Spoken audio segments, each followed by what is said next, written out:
Bienvenido al canal Cuentos de Don Mateo. El olor a barro mojado llega antes que cualquier otra cosa cuando uno se acerca al río Pardal al amanecer.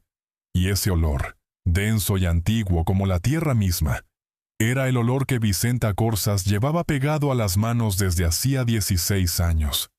Era un martes de febrero, y Vicenta amasaba arcilla en el taller cuando escuchó el galope. No era un galope de urgencia ni de visita esperada. Era el galope lento, casi ceremonioso, de alguien que sabe que llega con poder. Vicenta limpió las manos en el mandil sin darse la vuelta. Conocía ese ritmo. Lo había oído 3 veces en su vida, y las 3 veces le habían traído algo que no pedía. El prior del convento de las Clarisas era un hombre de espaldas anchas y voz suave, que usaba la suavidad como otros usan el filo. Se llamaba Fray Abundio, y bajó del caballo con la paciencia de quien sabe que no necesita apresurarse. El sol de febrero era pálido, casi blanco, y proyectaba sombras largas sobre los tiestos apilados junto a la pared del taller. Vicenta salió al umbral con un cuenco sin coser entre los brazos. El cuenco pesaba poco. Era lo único que sostenía en ese momento. «Buenos días tenga usted, Fray Abundio». El prior inclinó la cabeza.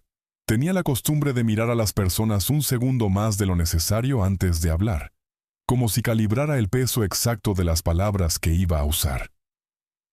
«Buenos días, Vicenta. He venido a hablarle del contrato». Ella esperó. El arroyo sonaba cerca, constante, sin prisa.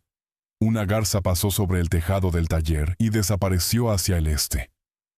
«El convento ha tomado una decisión en cuanto a la vajilla. Hemos llegado a un acuerdo con un comerciante de Barcelona que nos ofrece loza esmaltada a un precio muy razonable, piezas bonitas. Las hermanas las encontrarán más prácticas para el servicio». Vicenta no respondió de inmediato. Dejó pasar 3 respiraciones. El cuenco sin coser seguía entre sus brazos. ¿Y el pedido de primavera?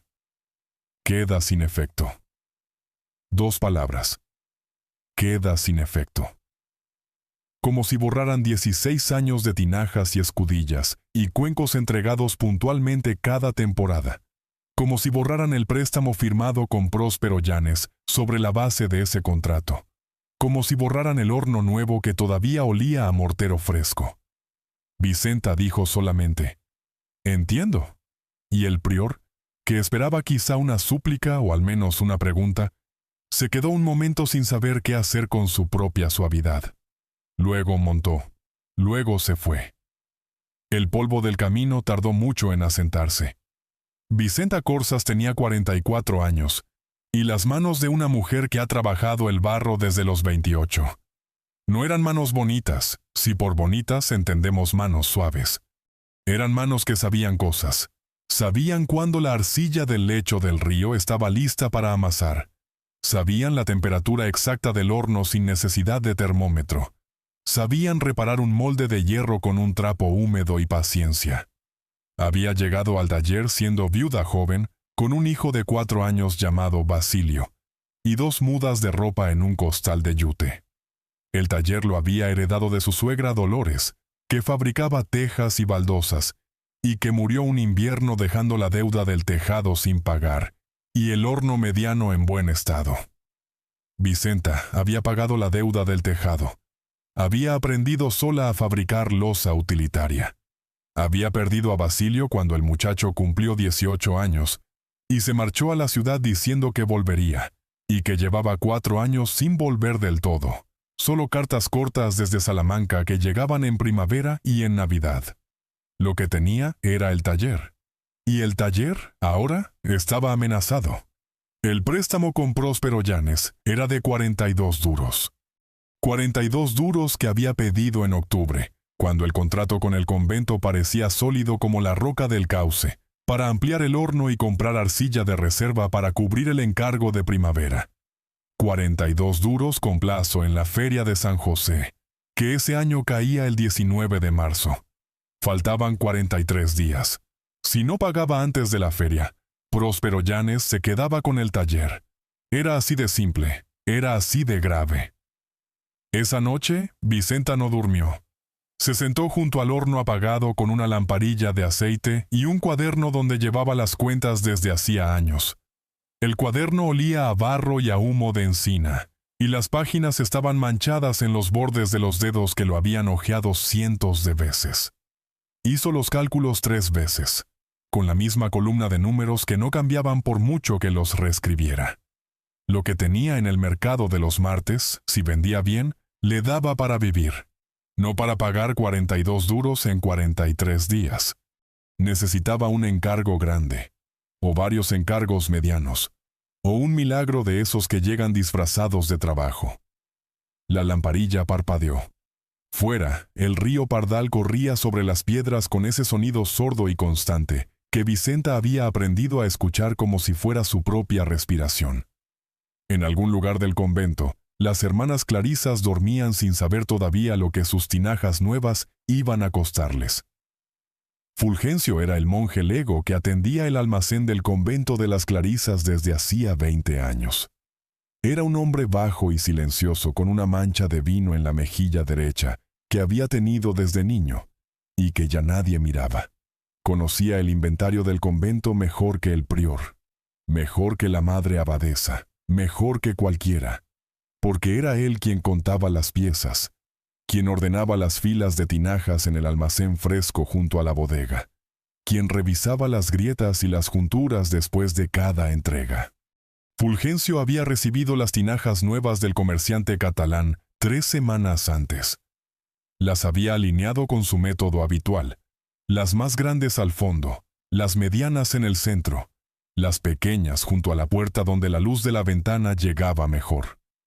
Había anotado en su propio cuaderno con letra pequeña y apretada: 17 tinajas grandes, 22 medianas, 11 pequeñas. Pero Fulgencio había notado algo que no escribió en el cuaderno del almacén. Las tinajas nuevas tenían un sonido distinto cuando las golpeaba con los nudillos. No el sonido sólido, casi musical, que hacía la loza de Vicenta.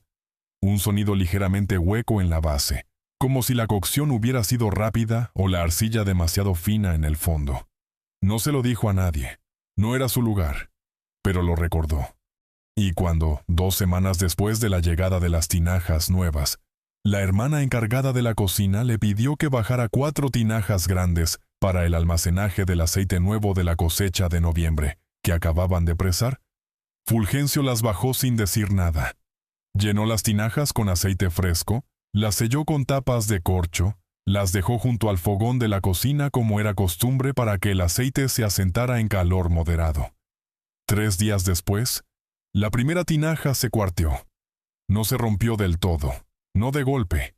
Se cuarteó en la base, una grieta fina como un cabello que fue abriéndose con el calor del fogón, hasta que el aceite empezó a gotear en silencio sobre las losas de piedra. La hermana cocinera lo descubrió al amanecer, con los pies descalzos en el charco dorado, y el grito que dio despertó a media comunidad. Fulgencio bajó con su trapo y su cubo. Limpió el aceite. Miró la grieta. Luego miró las otras 3 tinajas junto al fogón y comprendió lo que venía. Esa tarde fue al almacén y revisó las tinajas una por una, golpeando con los nudillos, escuchando. 9 de las 17 grandes tenían ese sonido hueco en la base. 4 de las medianas también. Las pequeñas, que no se usaban para guardar aceite ni agua a calor, podían estar bien. Pero las que importaban, las que las hermanas necesitaban para la cosecha de aceite, para el agua de la bodega, para el vinagre del refectorio, esas eran las que fallaban. Fulgencio guardó silencio, pero no olvidó. En el mercado de los martes, Vicenta ponía su mesa de madera junto al árbol del roble viejo, en el extremo izquierdo de la plaza. Era el peor sitio del mercado, el que menos tráfico tenía, el que quedaba a la sombra toda la mañana en invierno. Pero era el único que le habían dejado disponible cuando llegó al valle hace 16 años, y nunca había pedido otro. Sus piezas estaban alineadas sobre la mesa, cuencos de distintos tamaños, escudillas con el borde liso, tinajas medianas con el cuello estrecho que conservaban el agua fresca más tiempo, sin adornos, sin esmalte, sin flores pintadas. La arcilla del río Pardal tenía un color entre gris y ocre que a primera vista parecía tosco, pero que con el uso se volvía más oscuro y más sólido, y que resistía el fuego de una cocina durante años sin perder la forma. Vicenta vendía lo suficiente para comer, no para pagar 42 duros. Un martes de mediados de febrero, mientras acomodaba los cuencos en la mesa, se le acercó Próspero Llanes. Era un hombre de unos 50 años, bien vestido para ser del valle, con botas de cuero y un sombrero que no se quitaba ni dentro. Tenía la costumbre de caminar muy despacio, como si el tiempo le sobrara, y de hablar sin elevar nunca la voz. «Buenos días, Vicenta». «Buenos días». Él miró la mesa, tomó un cuenco, lo sopesó, lo devolvió. «He oído que el prior del convento les ha buscado otro proveedor». «Así es. Eso complica el asunto del plazo, supongo». Vicenta no levantó la vista de los cuencos que seguía alineando. «El plazo es el 19 de marzo. Todavía hay tiempo». Próspero asintió muy despacio. 37 días. Sí. Una pausa. «Si en algún momento ves que no llegas, Vicenta, puedes hablar conmigo antes de la feria. Tengo interés en el taller. El terreno junto al río tiene valor. No te daré mucho, pero te daré algo con lo que empezar en otra parte». Vicenta dejó el cuenco que sostenía sobre la mesa con un golpe suave pero deliberado. «No voy a vender el taller, Próspero». Él sonrió. Era una sonrisa sin calor, como la luz de febrero. «Claro que no. Solo lo digo por si acaso». Y se fue, caminando despacio entre los puestos del mercado, parándose a mirar unos quesos, saludando a alguien con un gesto de la mano. Un hombre sin urgencia porque el tiempo corría a su favor. Esa tarde, de vuelta al taller, Vicenta encontró sentado en la piedra del umbral a un gato con 3 patas. Era un gato grande, atigrado en gris y blanco, con la pata delantera izquierda amputada justo por encima de la rodilla, lo que le daba un modo de caminar extraño. Un trote asimétrico que producía un sonido peculiar en las losas. Tap, tap, tap. Pausa, tap, tap, tap. No era joven. Tenía una cicatriz en la oreja derecha y los ojos amarillos con una expresión de completa indiferencia hacia todo lo que no fuera inmediatamente útil. Vicenta lo miró. El gato la miró a ella. «No tengo nada para ti».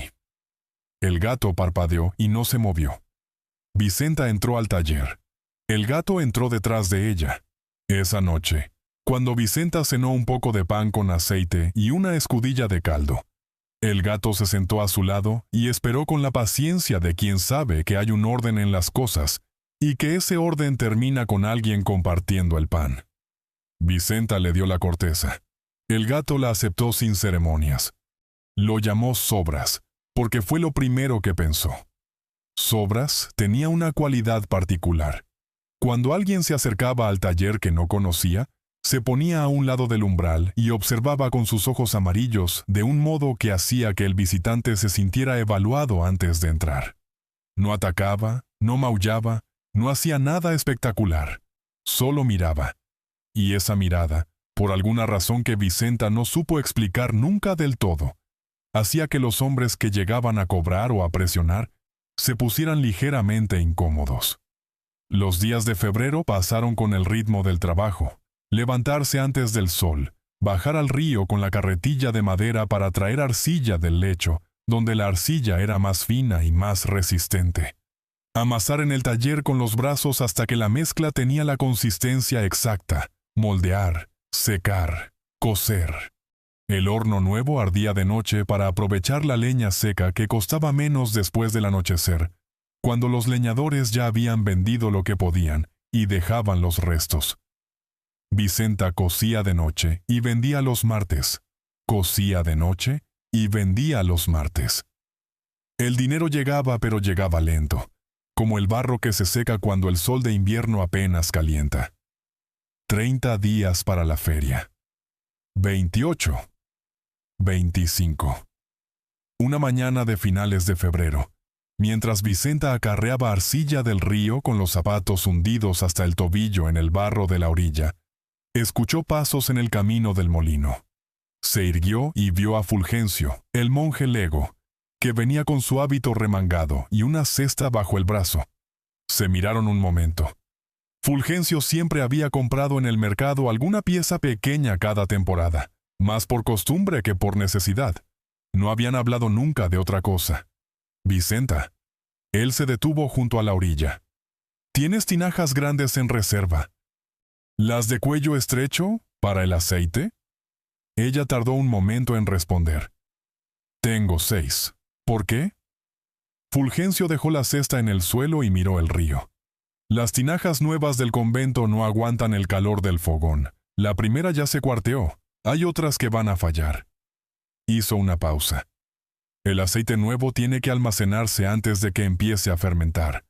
La madre bodeguera está preocupada. Vicenta procesó esto en silencio. ¿Lo sabe el prior? El prior sabe que se rompió una tinaja. No sabe todavía cuántas más van a seguirle. ¿Y la madre abadesa? Fulgencio no respondió de inmediato. Luego dijo: La hermana portera me pidió que viniera. No me dijo que se lo dijera al prior. Vicenta entendió. La hermana portera era la abadesa en espíritu, aunque no en título.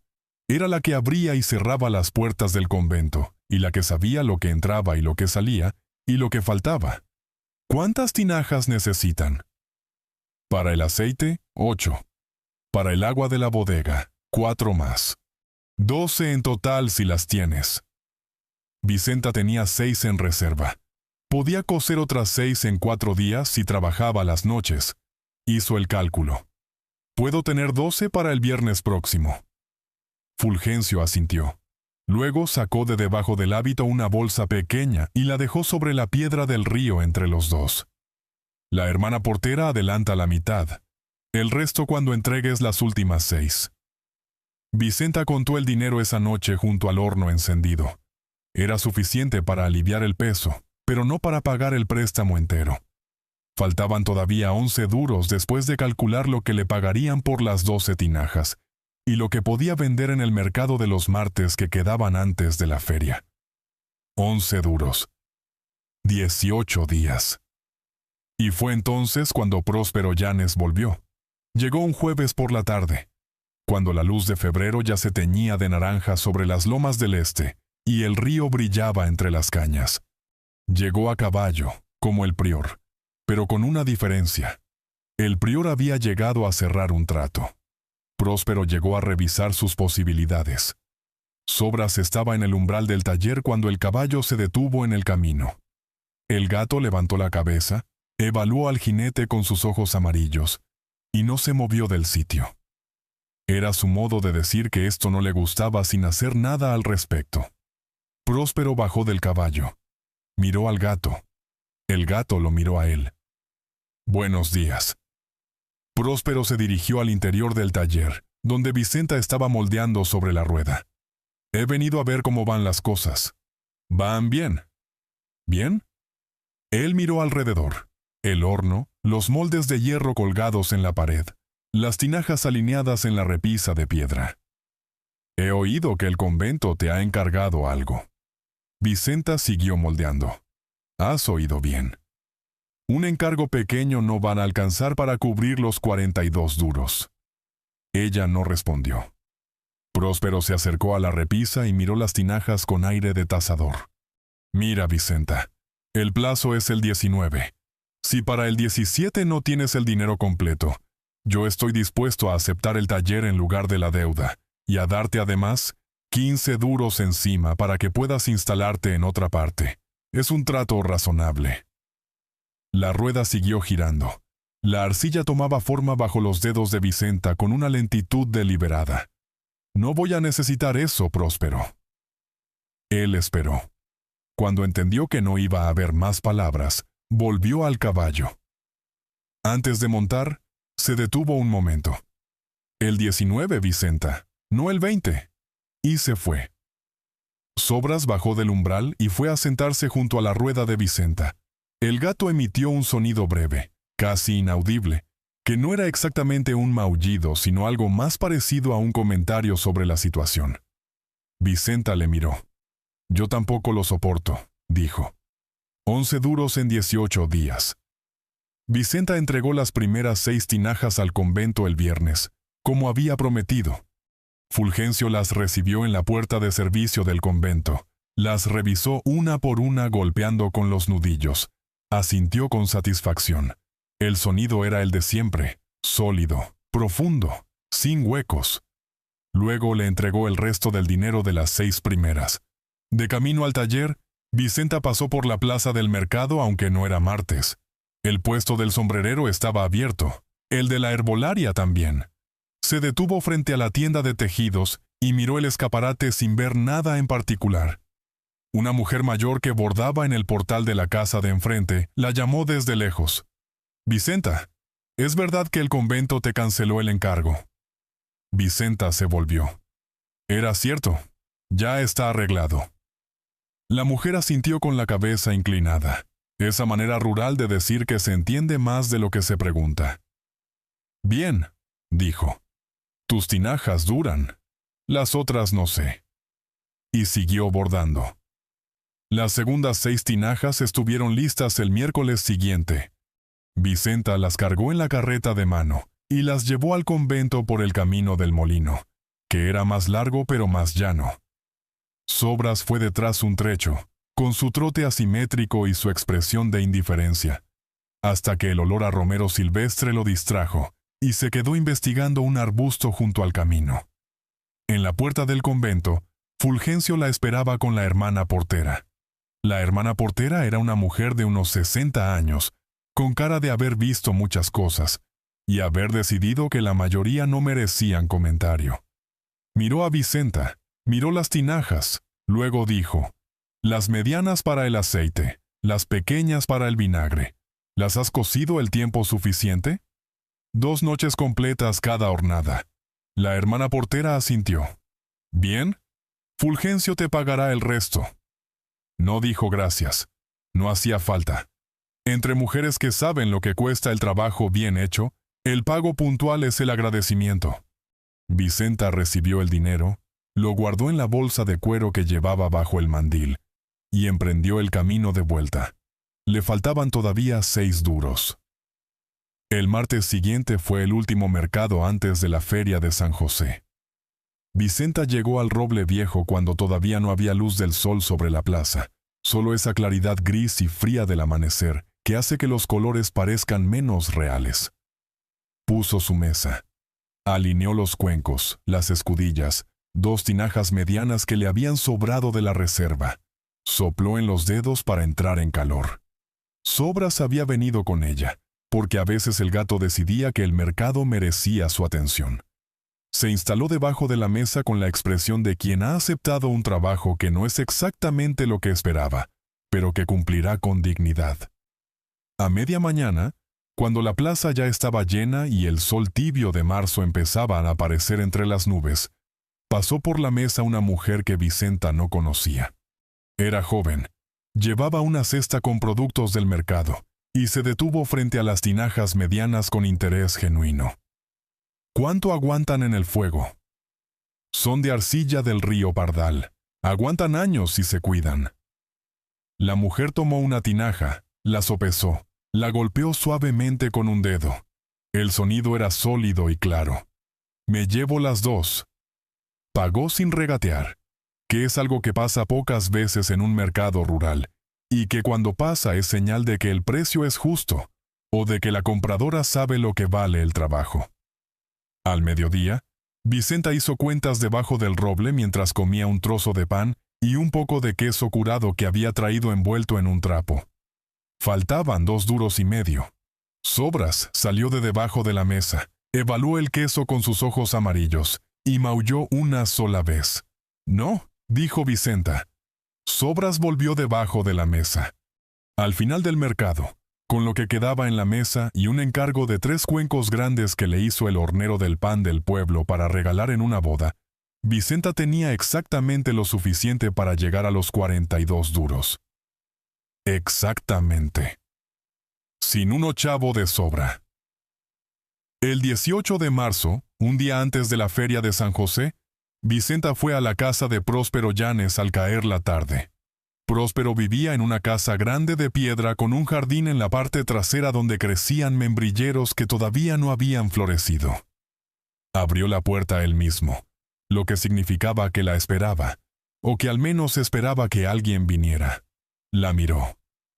Miró la bolsa que ella sostenía. Vicenta puso la bolsa sobre la mesa del zaguán. 42 duros. Cuéntalos si quieres. Próspero los contó. Era un hombre metódico. Tardó su tiempo. Cuando terminó, levantó la vista. Están. Lo sé.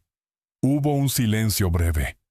Próspero guardó el dinero en su caja, sacó el papel del préstamo, lo selló con el sello de cancelado y se lo entregó a Vicenta. Ella lo tomó, lo dobló con cuidado, lo guardó en el bolsillo del mandil. En la puerta, Próspero dijo: «Bien hecho».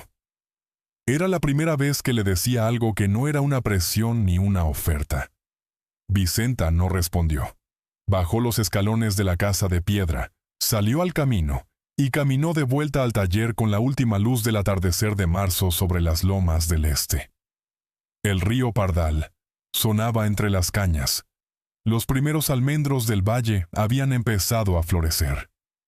3 semanas después de la feria de San José, el prior del convento recibió una nota de la madre bodeguera que decía, con pocas palabras pero precisas, que las tinajas esmaltadas del comerciante catalán no eran adecuadas para el almacenaje de aceite, y que el convento necesitaba reponer las piezas que habían fallado con material de calidad probada. El prior llevó 2 días sin saber qué hacer con esa nota. Luego mandó llamar a Fulgencio. «¿Cuántas tinajas han fallado en total?» 11, padre prior, las que estuvieron cerca del fogón, y las que trajo Vicenta Corzas el mes pasado. Fulgencio dejó pasar un momento. «Todas en pie, padre prior, sin una grieta». El prior miró por la ventana de su celda hacia el río Pardal, que se veía en la distancia como una línea brillante entre los álamos. Luego dijo: «Envíale recado a esa mujer, que vengas a hablar del encargo de verano». Fulgencio no dijo nada. No hizo falta. Cuando la hermana portera abrió la puerta pequeña del convento a Vicenta la mañana del martes siguiente, lo hizo con la misma eficiencia de siempre, sin ceremonias, sin explicaciones. Le señaló el almacén con un gesto de la cabeza. «Las tinajas esmaltadas están allí. Cuéntalas tú misma». Vicenta las contó. 11 rotas en distintos grados, algunas cuarteadas en la base, algunas con la boca desportillada por el cambio brusco de temperatura, 2 completamente inservibles. No dijo nada sobre las tinajas del comerciante catalán. No hizo falta. Sacó su cuaderno de cuentas y anotó las medidas que necesitaba para el encargo de verano. Tinajas grandes para el aceite de la cosecha de junio. Tinajas medianas para el agua. Escudillas para el refectorio. Un encargo mayor que el de primavera, con un precio que el prior, sin que lo mencionara, no discutió. El contrato se firmó en el despacho del prior con la misma suavidad de siempre en la voz de Fray Abundio, pero esta vez había algo diferente en esa suavidad.